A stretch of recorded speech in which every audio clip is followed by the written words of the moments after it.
Welcome back, Raiders. Eurogamer gave Ark Raiders a 2 out of 5 in their most recent review. I'll put a link down below. But their review wasn't like the IGN review where the person reviewing that one didn't really like extraction shooters, couldn't really see the point of it, and in general just didn't like the game. The Eurogamer review, they actually enjoyed most of the game. They actually liked all the extraction elements. They liked the authentic cooperation and how friendly the game was in comparison to other extraction shooters. They liked the design of the Ark and the AI behind the Ark.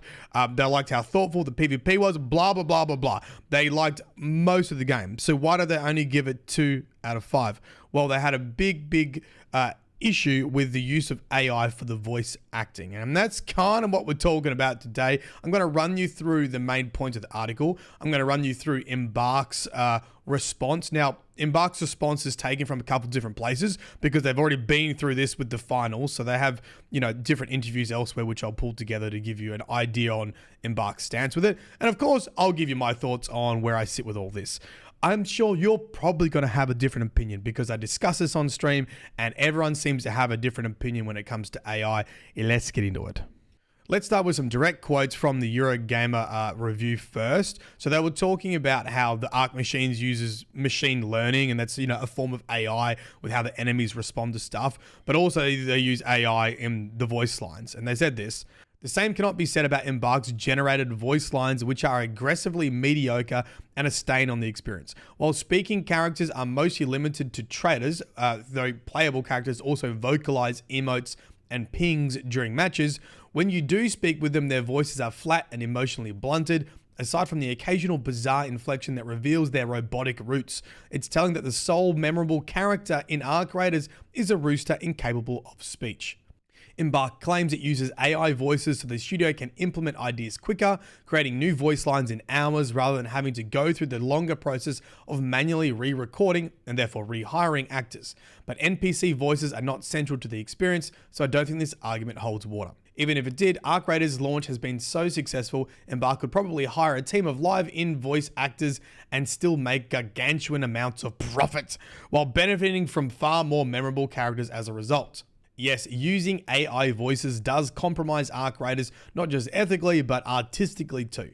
For Ark Raiders to ride the wave of human sociability all the way to the bank, while also being so contemptuous of the thing that makes us social animals in its own workflow, carving up human voices and resembling them like a digital Victor Frankenstein demonstrates a lack of artistic integrity that I find impossible to ignore. However smartly designed Ark Raiders is, I cannot recommend it because Embark does not value the thing that makes it special. I think you get the point. The reason why they gave it 2 out of 5 stars is nothing really to do with the gameplay itself, but a moral stance on the use of AI for the voice acting. And I will go through exactly what that means in a sec because it's not 100% clear from this article. You got to go dig through a couple other ones to work out exactly what they're talking about. But that was the reason for the 2 out of 5 stars.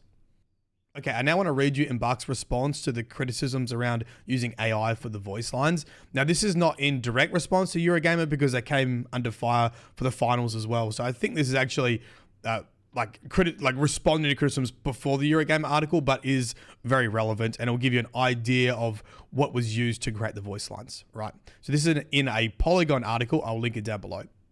As you stated, it's the same as the finals. We use that text-to-speech model, Watkins said. That is, we hire and contract voice actors for it. It's part of their contract that we use it, AI, for this purpose. And that allows us to do things like our ping system, where it's capable of saying every single item name, every single location name, and compass directions. That's how we can get that without needing to have someone come in every time. We can create a new item every time we create a new item for the game. We use a combination of recorded voice audio and audio generated via text-to-speech tools in our games, depending on the context. A representative from Embark Studios told Polygon in a statement. Sometimes recording real scenes where actors get together, allowing character chemistry and conflict to shape the outcome. It's something that adds depth to our game worlds that technology can emulate. Other times, especially when it relates to contextual in-game action callouts, text-to-speech allows us to have tailored voiceover where we otherwise wouldn't, e.g. due to speed of implementation. Making games without actors isn't the end goal for Embark, and text-to-speech technology has introduced new ways for us to work together. So these responses sound like we use it for we make a new item and we use that voice actors data to then, do text to speech and say, hey, shotgun over there, right? Whatever the new item is, flamethrower over there, so they don't have to get the voice actor back in to record the lines for a single item, and they can get it out quicker. Which I'll get to my opinion in a second. They're kind of dancing around like, what about all the like the cutscenes? What about like the vendor dialogue? What about the trader dialogue? To me, after playing it for like 80 hours, I kind of feel like everything feels like the text-to-speech system. The vendors don't really seem like they're voiced by real people. Like maybe they're using their real voices to do that, but they also seem text-to-speech like generated, right? However, this response was really focusing on the ping system. So what is my response to this whole scenario? I think the first thing to start off with is I'm not a voice actor. I haven't done voice acting before, and I don't know what that voice acting community thinks about stuff like this. And I think you need to ask them. And hey, if you're a voice actor doing this kind of stuff, let's do an interview. I would be interested in hearing your thoughts on how this might impact the industry.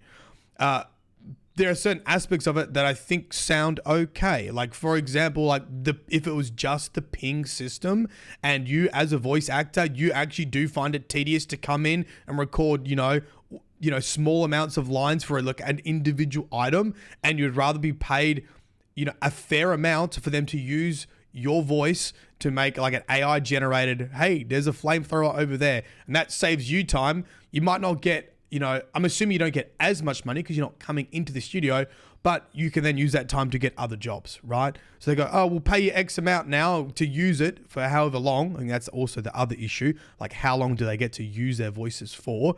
I'm hoping that that's not just for eternity, and that there is like a time limit. Like, we're going to use your voice for a year, and then you can renegotiate your contract. But I think it is plausible that, everyone's happy in this scenario, and that it is done as ethically as is possible. But I do have lots of concerns, and I'll get to them right now because I think we all know where this is going. My first major concern is I do kind of agree with Eurogamer. I think like creatively, it brings down the game. There is like the whole game is so polished. The sound design is so good. The enemies are so good. Like everything else is so good. Like legitimately the part that I like least about the game, I think is the weakest, are the vendors, are the voice line. The cutscenes are massive nothing burgers. Like, what is going on with the cutscenes? Every time a cutscene pops up, I'm like, oh, exciting cutscene. There's just nothing happens of like that I find interesting whatsoever. I don't think it really negatively impacts me. But if they had fantastic voice actors, and they don't have to be like Ben Stars and like top, not say top tier, like famous voice actors, I think you could get some very reasonably priced voice actors that would do amazing jobs and actually really bring to life this world, especially the going back to the menu, and that area does feel incredibly lifeless. And I hate to bring up how good Destiny can be in some scenarios, but like, there's no Shax, Zavala, Cade 6, there's no personality in these vendors. And so I do agree, like creatively, it's not the best. On the topic of workflow, because that's like Embark's like reason for this is to help speed up the workflow and then get stuff out quicker. I completely understand that. I actually see a lot of similarities between Embark and Bungie. Embark said they want a 10-year plan. Bungie's always had a 10-year plan. I think Bungie got destroyed by the live service model and how quickly they needed to push out content. And this is exactly why I left Destiny, is like everything became very formulaic and repetitive, and it didn't feel fresh anymore because they just needed to push out stuff every season. So I see the need to have a really solid pipeline of workflow so they can get content out and keep people playing the game and keep releasing content. I just don't think this was the right corner to cut. I don't think the loss in quality with the voice acting is worth the juice. My main issue with the use of like AI for the voice acting is really like the impact on industry. Let's just say Embark does it as ethically as possible, which I don't have a huge issue with, which is just the ping system. You get real voice actors in to do cutscenes and campaigns and actual vendor dialogues and, things that are building the world. And you just use it for like the ping system when you introduce new items and you have to introduce new locations, and you're just using it for that, right? So you don't have to do callbacks on actors and that they don't want to do, and you don't want to get them back in, and you can get content out quicker. Sure, that sounds pretty ethical to me. As long as those contracts with the actors and everyone's happy, As long as I don't agree with a company owning the rights to your voice forever, for eternity, I don't agree with that either. So as long as they are reasonable contracts, right? Let's just say it's all looking pretty nice. I think the issue we have, or the issue I have with this is it seems like a slippery slope, right? Let's say Embark does the right thing. Do you think every game company is going to do the right thing? Hell no, they're not. Once they see they can get away with this, you're probably never going to see a voice actor, a real voice actor in a multiplayer game ever again. Because that's what it feels like. This is just the beginning of like phasing out, you know, story and voice actors in multiplayer games. I mean, obviously you can't get away with it in like campaign story-driven games because that's the main drive to that. But with other things where it's maybe not, you know, the main attention of the game, then hey, let's just use, you know, AI to generate voices. As for giving the game 2 out of 5 stars because of this issue, I think there are ethical reasons to, you know, review a game badly. For example, very egregious microtransactions. You could say like, this game is a 1 out of 10 because the microtransactions are so disgusting, right? Like that could be an ethical reason for you reviewing the game. That being said, those microtransactions usually heavily influence the mechanics and the gameplay itself, because then usually you have to grind for hundreds of hours to get this tiny upgrade. For me, I don't think that this the voice AI really has negatively impacted my feelings about the game, and personally, I wouldn't deduct, you know, 2 or 3 stars because of it. But that's just my opinion. What do you think? I think everyone's going to have a different opinion about AI in the chat. Let me know. Bye-bye. See you later. Peace.